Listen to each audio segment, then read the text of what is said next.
Merhaba arkadaşlar, kanalımıza hoş geldiniz. Bugün sizler için iki güzel çiftimiz Suyuncun ve Huyunbin'den güzel ve özel karelerini sizler için hazırladık. Onlar Crash Bandicoot 11 bölümde sevgili olmuşlar ve 2021 Ocak ayının birinde sevgili olduklarını açıklamışlar.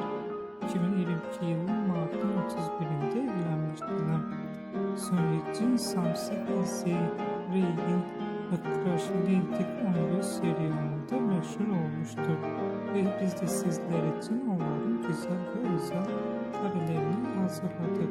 Bu videoların devamı gelmesini istiyorsanız kanalımıza abone olup yorum yazmayı unutmayın. Kanalımızda daha birçok video bulabilirsiniz. Bizi izlemeye devam edin. Herkese teşekkür ederiz.